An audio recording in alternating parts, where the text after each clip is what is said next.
Hello, everyone. Welcome to I, My, and Money. Today, on the very first day of March, यो March महिना त international women's day पर्छ यसमा र आज सबै वुमेनहरूलाई आज पहिलो दिनमा चाहिँ अलिकति आफ्नो एक्सपिरियन्सबाट अलिकति आफूले जानेको कुराबाट अलिकति सिकिआएको कुराबाट यहाँहरूसँग सेयर गर्न चाहन्छु about the degree we all think that हामीले पढेका छौँ कुनै न कुनै लेभलको आफ्नो एजुकेसन सकाएको छौँ भनिरहेको हुन्छौँ तर कहिले चाहिँ डिग्रीले मात्र हामीले प्रोटेक्ट गरेको हुँदैन and this financial truth I would like to share to women 40 plus, I would say fabulous 40s, 50s and up. किनभने म पनि त्यसैमा पढ्छु।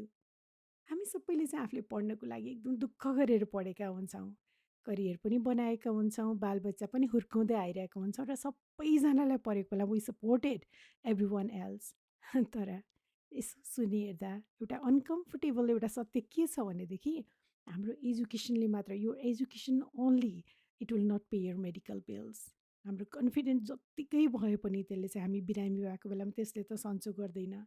अनि माया त गर्छौँ नि आफ्नो परिवारलाई होइन तर जत्तिकै माया गरे पनि फाइनेन्सियल्ली त्यसले प्रोटेक्ट गरिसकेको हुँदैन। एउटा इन्सुरेन्स एजेन्ट जस्तो गरेर भन्न खोजेको होइन। As a family scientist to अनिखेरि म आफै पनि एउटा वुमन हुँ। I'm a mother and I am addressing to all who are 40s 50s and up. So welcome to this 30 day journey. यो मार्च महिनाभरिको 30 दिन चाहिँ यहाँहरूसँग यस्तै यस्तै कुरा गरेर बिताउने भनेर एउटा मैले सङ्कल्प लिएको छु because I also like to learn from you all as I want to share what I have learn from my not only from education not only from experience तर आफ्नो लाइफबाट नै सिकेको कुराहरू यहाँहरूसँग सेयर गर्न चाहन्छु। Happy international women's month I would say. हेर्दै आउँदा रिसर्चले के देखाउँछ भनेदेखि एकदमै पढेको पनि एकदम highly educated women in North अमेरिकाहरूले पनि they have surprisingly low in financial literacy and long term planning preparedness त्यो त केही भइरहेकै हुँदैन किन होला त। जब मैले पनि आफ्नो रिसर्च गर्दै थिएँ आफ्नो स्टडी गर्दै त्यो कुराले त छक्क परेँ हामी यस्तो नर्थ अमेरिकामा बस्नेहरूको पनि त्यस्तो हुन्छ र भन्ने जस्तो लागेको थियो। बिकज वी वर टट टु सक्सिड एकाडेमिकल्ली हामीले एकाडेमिक रूपमा मात्र सफल हुनलाई जेमा पनि यति गर्नुपर्छ भनेर सिकाइएको हुन्छ but not to strategically protect wealth. हामी चाहिँ वी आर एक्सलेन्ट अर्नर काम गरि नै रहेको हुन्छौँ होइन वुमेनहरूले त अझ हार्डवर्कर हुन्छ we are excellent earners but often poor protectors त्यो भएको कुरालाई प्रोटेक्ट गर्न जानिरहेको हुँदैनौँ and many women assume my husband handles that मेरो उहाँले गर्नुहुन्छ सबै मेरो त त्यो सबै कुरा चाहिँ उहाँले हेर्नुहुन्छ लुक इन्टु इट लेटर कुनै पछि गर्दै हेरौँला अहिले त म ठिकै छु नि मसँग टाइम छ भनेर त्यो सबै कुरा हामीले पन्छाउने थुप्रै बाहना भइरहेको हुन्छ होइन। धेरै जस्तो चाहिँ मैले उहाँ सिन्ड्रम भन्छु उहाँले हेर्नुहुन्छ टाइम आउँदैछ हतार भएको छैन but after 40 time behaves differently. जो चाहिँ 40s क्रस गरिसक्नुभयो 50sमा हेर्दै हुनुहुन्छ 60sमा हुनुहुन्छ you may have realize that त्यसपछि त टाइम अलिक फरक हुँदै जान्छ। इलनेस कुनै कुनै न कुनै रूपमा शरीरमा एउटा समस्याहरूले बिस्तारै बिस्तारै नक नक गर्न थालिरहेको हुन्छन्। कतिजनाको चाहिँ फ्यामिली लाइफमा त्यो आफ्टर 40 पछि डिभोर्स रेट पनि बढिरहेको देखिन्छ अनि हामी जति हामी उमेर बढ्दै जान्छौँ नि त्यत्तिकै हाम्रो प्यारेन्ट्सहरू पनि त एकदमै एज हुँदै गइरहनु भएको हुन्छ र उहाँहरूलाई अझ बढी केयर चाहिने बेला हुन्छ अनि त्यसपछि त्यतिखेर चाहिँ त्यो रिटायरमेन्ट प्लानिङ भन्ने कुरा चाहिँ हामी साँच्चीकै नै चाहिने रहेछ कति चाहिने रहेछ भन्ने कुरा त्यतिखेर हामीलाई थाहा हुँदै जान्छ। यस एजुकेसनले हामीलाई इन्कमको पावर दिन्छ कमाउन सक्ने दिन्छ but protection gives you stability power and those two are not the same.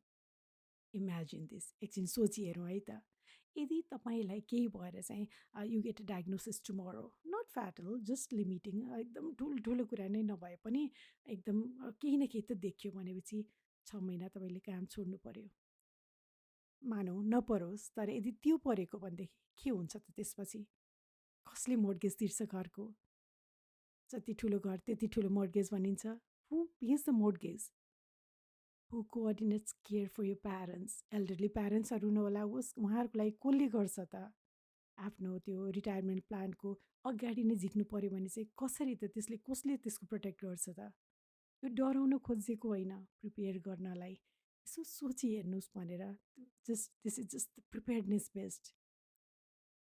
त्यही भएर अहिले यो महिनामा चाहिँ यो साइलेन्स जुन कुरा चाहिँ हामीले गर्छु भन्दा भन्दै पछि सारिरहेको हुन्छौँ। टाइम छँदैछ नि, पहिला बालबच्चा हुर्कौँ, यति गरौँ, त्यति गरौँ, एकचोटि घुमेर आउँ, एकचोटि नेपाल पुगेर आउँ भनेर त्यो कुरालाई पन्छाइरहेको हुन्छौँ नि, यो महिनामा, मन्थ अफ मार्चमा चाहिँ we are going to break the silence भन्नै पर्छ, कुरा गर्नुपर्छ। Will talk about insurance. छ कि छैन त तपाईँले आफ्नो गर्नुभएको छ कि छैन? मैले भन्न सक्छु किनभने मैले आफ्नो गरेको छु, गर्नुपर्छ भन्ने बुझेको छु। Not only as a mother, not only as a woman, but as a educator, as a professor who has been teaching this for so long गर्दा चाहिँ। So will talk about the insurance long term केयरको कति फ्यामिलीलाई देखेको हुन्छ। हाम्रो नेपालमा भन्दा हाम्रो अब बुवा आमाले हेर्नुहुन्छ, छोरा बुहारीले हेर्छन् अथवा आफ्नो दाजुभाइ इष्टमित्र भन्लान्। यहाँ जब विदेशमा बस्नुहुन्छ त्यतिखेर कसले हेर्छ त भइरहेको कुरामा? कुनै लङ टर्म केयर चाहिएको मलाई who are there, who would be there for you? Financial सेक्युरिटीको कुरा आउँछ। त्यस्तै गरी साइकोलोजिकल ब्यारियर्स, यो भन्नु हुँदैन, यो गर्नु हुँदैन, यस्तो गर्नु परेन। हाम्रो साइकोलोजी जुन एउटा कन्डिसनिङ हुन्छ नि, त्यसले गर्दा त्यो बाधाहरूको कुरा आउँछ। अनि त्यसो हुँदा हुँदा and how educated women quietly leave themselves expose. एकैचोटि जति पढेको छु जानेको छु भन्ने गर्छु भन्दा भन्दै सबै कुरा त्यो खुल्दै आउँछ र कस्तो हेल्पलेस फिल हुन्छ। बिकज समटाइम्स यस, सबै कुरा एजुकेसन गिभ्स यु पावर, एजुकेटेडले चाहिँ पावरफुल बनाउँछ। तर जब मान्छे प्रिपेयर हुन्छ नि, जस्तो सुकै स्थिति आउँदा पनि त्यसले चाहिँ फ्रिडम दिन्छ हामीलाई।